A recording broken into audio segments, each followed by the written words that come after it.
This podcast is part of the Deluxe Edition Network. To find other great shows on the network, head over to deluxeeditionnetwork.com. That's deluxeeditionnetwork.com.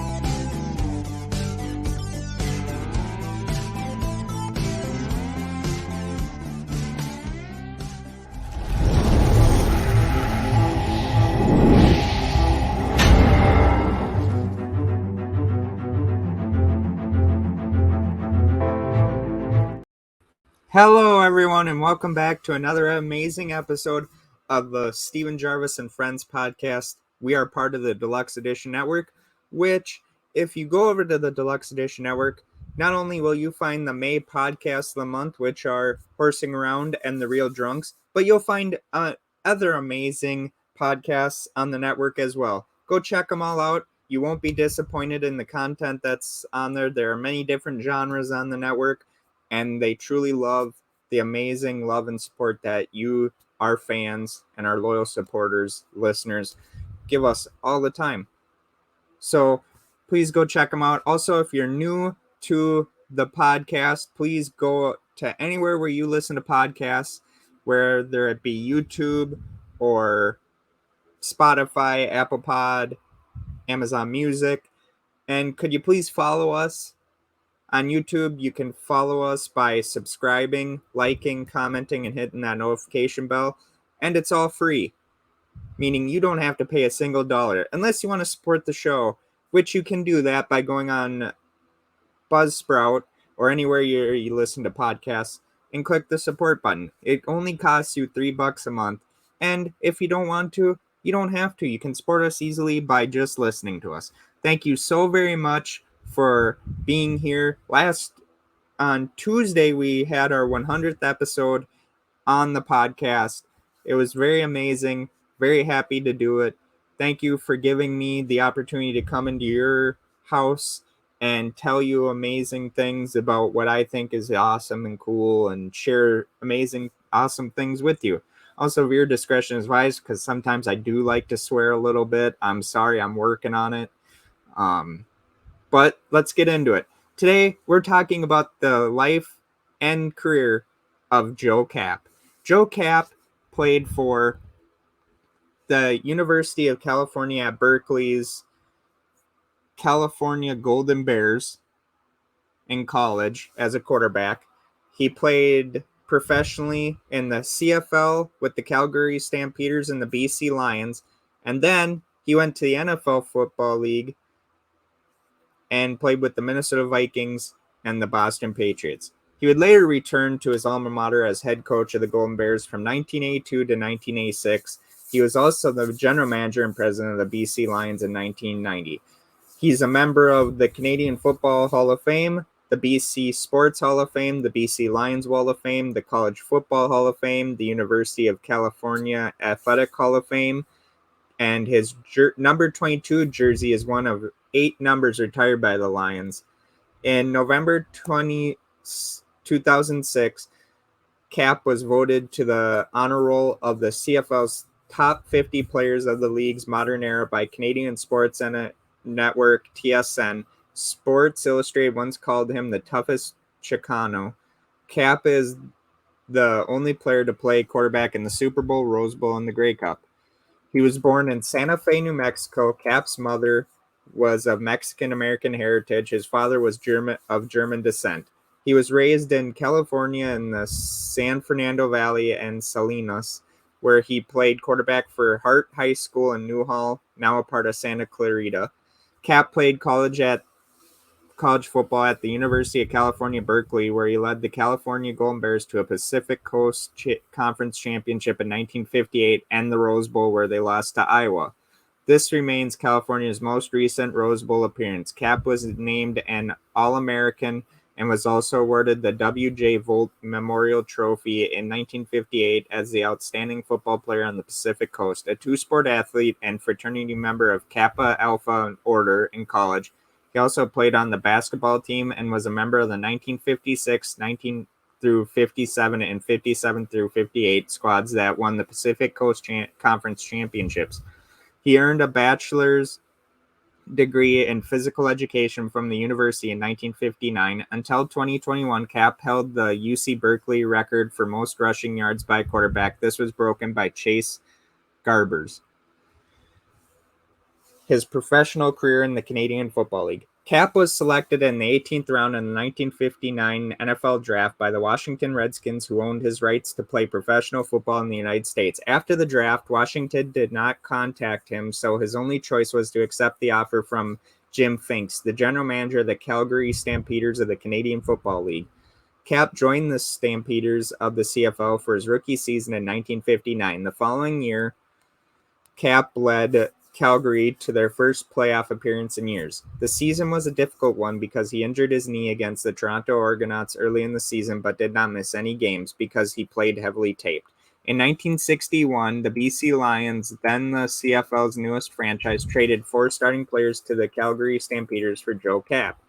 The move paid off for the Lions when Kapp led them to a Grey Cup appearance in 1963. The following season, Kapp then led the Lions to their first Grey Cup victory in 1964. However, the Lions proved unable to defend their championship in 65. By that time, Kapp had proven he was an elite quarterback and also developed the reputation of being a tough player and a great leader. While most quarterbacks dislike being hit, Kapp was the opposite. He loved to hit, and when he took off on a run, he tried to run over defenders. Before the 1967 CFL season, Kapp made the decision to return to the U.S. to play football. The AFL's Oakland Raiders, San Diego Chargers, and Huston Oilers were heavily pursuing him. Kapp ended up signing with the NFL's Minnesota Vikings in a multiplayer trade between the CFL and NFL teams, one of the very few transactions to ever occur between the two leagues. The Minnesota Vikings in 1965 had drafted running back Jim Young out of Queen's University in Kingston, Ontario. He had spent the 65 and 66 seasons with the Vikings, but wanted to return to Canada. The BC Lions were very interested in acquiring Young, but the Toronto Argonauts had his CFL rights. The Minnesota Vikings general manager was Jim Finks, who had brought Kapp to Canada in 1959, and their head coach was Bud Grant, who had faced Kapp while coaching the Winnipeg Blue Bombers. Both Finks and Grant thought Joe Kapp would be the best replacement for Fran Tarkenton, who had been traded to the New York Giants. To make this transaction possible, the BC Lions traded all-star defensive lineman Dick Fouts and future Canadian Football Hall of Fame running back Bill Simons to Toronto for the CFL running rights to future Canadian Football Hall of Fame wide receiver Jim Young. They then managed to get Kapp waived out of the CFL. The Vikings managed to waive Jim Young out of the NFL, which allowed the BC Lions to sign him. The expanding New Orleans Saints wanted Young, and it took some work from Finks to keep them from claiming Young. Kapp, now waived from the CFL, was free to sign with the Vikings, who had previously claimed his NFL playing rights from Washington. National Football League. In 1967, Kapp's first season in the NFL, he started 11 of 14 games for the Vikings, compiling an unusual record of 3 wins, 5 losses, and 3 ties. Kapp completed only 47% of his pass attempts with 8 touchdowns and 17 interceptions. Kapp also scored 2 rushing touchdowns. Of note, the team was winless without Kapp starting at quarterback. The Green Bay Packers would later win the division and the Super Bowl in 1967. In 1968, Kapp led Minnesota to their first ever playoff appearance, losing to the favorite Baltimore Colts 24-14. The Colts were upset a few weeks later by the New York Jets in Super Bowl III. Early in the 1969 season, Kapp tied an all-time record when he threw for 7 touchdown passes against the defending NFL champion Colts on September 28th. He is tied with 7 other players, Sid Luckman and Adrian Burke, George Blanda, Y.A. Tittle, Nick Foles, Peyton Manning, and Drew Brees. Kapp led the Vikings to a 12-2 record and a berth in Super Bowl IV after defeating the Los Angeles Rams 23-20 in the Western Conference Championship game, and the Cleveland Browns 27-7 in the last non-Super Bowl NFL Championship game. However, he was unable to lead the team to victory in the Super Bowl as the Vikings lost 23-7 to the Kansas City Chiefs. On July 20th, 1970, Sports Illustrated dubbed Kapp the toughest Chicano on the cover of its weekly magazine. He received the team MVP but refused the team MVP, saying, awards, saying there's no one most valuable Viking. There are 40 most valuable Vikings. Prior to the 1969 season, the Vikings had exercised the option clause of his contract, so Kapp had played the entire season without a new contract. It was unusual for teams to use the team's option and not to offer a new contract prior to a season. This dispute made him a free agent for the 1970 season by the NFL's own rules.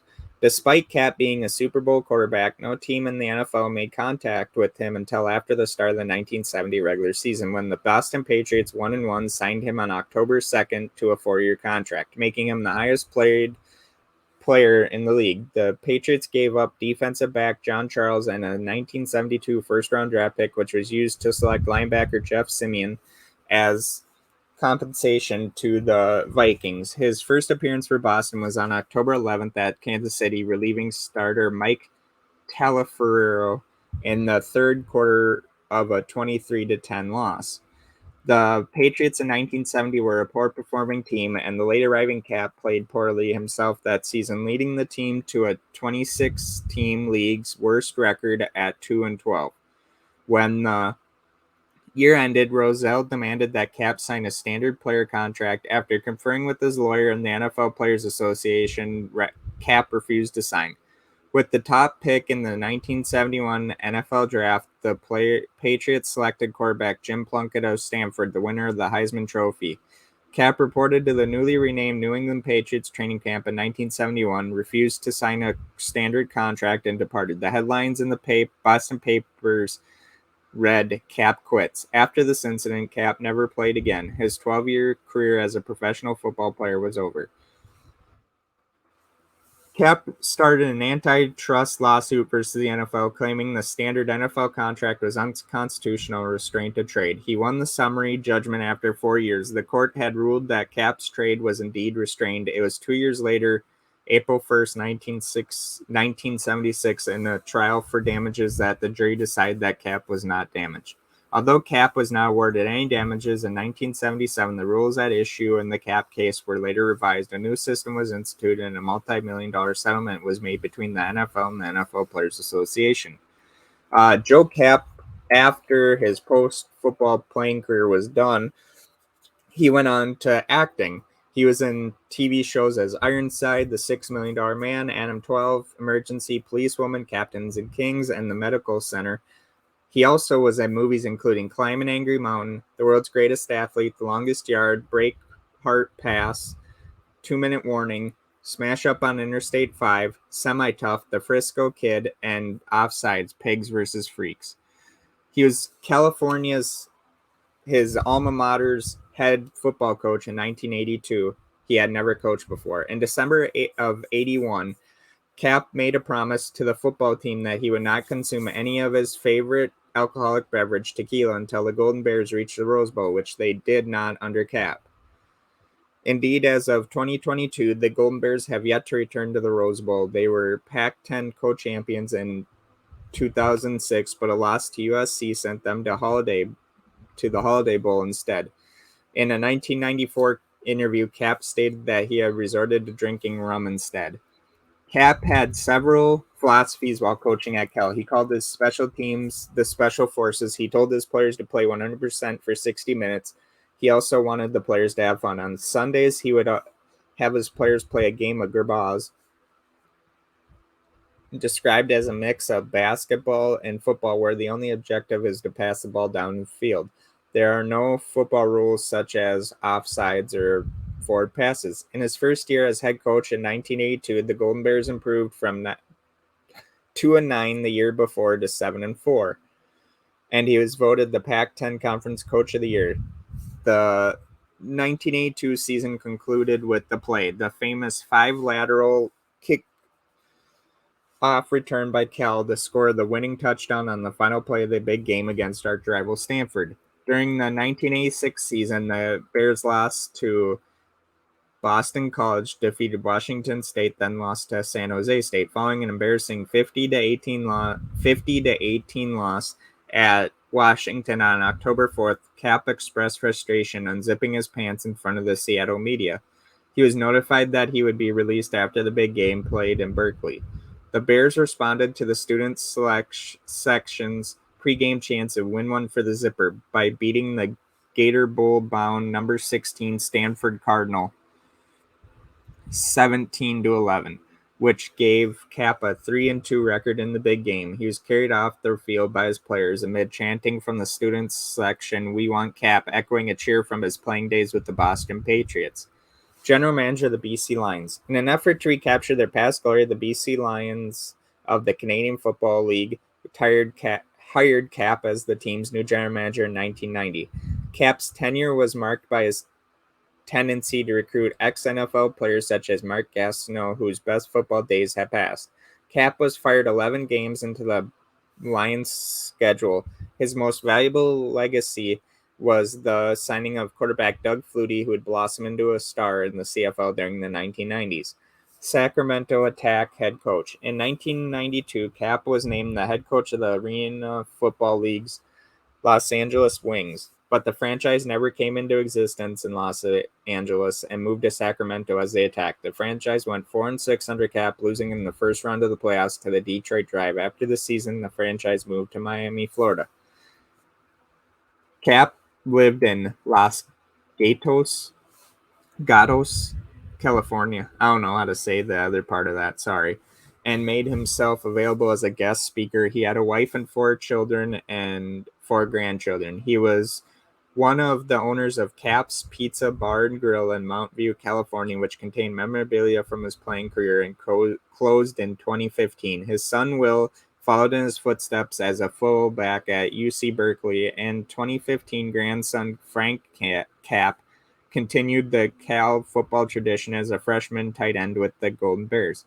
Kapp and fellow Canadian Football Hall of Famer player Angelo Mosca came to blows at a 2011 Canadian Football League alumni luncheon. The source of the bad blood between Kapp and Mosca is a hit Mosca made on Kapp's teammate Willie Fleming in the 1963 Grey Cup game. The hit, which Kapp and many others considered dirty, forced Fleming out of the game. Mosca's Tiger Cats defeated Kapp's Lions 21-10 for the 1963 championship. In February 2016, the San Jose Mercury News reported that Kapp was suffering from Alzheimer's disease. He died from complications of the disease at a care facility in San Jose, California on May 8, 2023 at the age of 85. And, that was the life and times of Joe Kapp. But I do want to say this. Joe Kapp played in an era where when he played for the Vikings, you got so-called diehard fans that are Kirk Cousins fans that only came around when Kirk Cousins was is our quarterback, whatever you want to call him.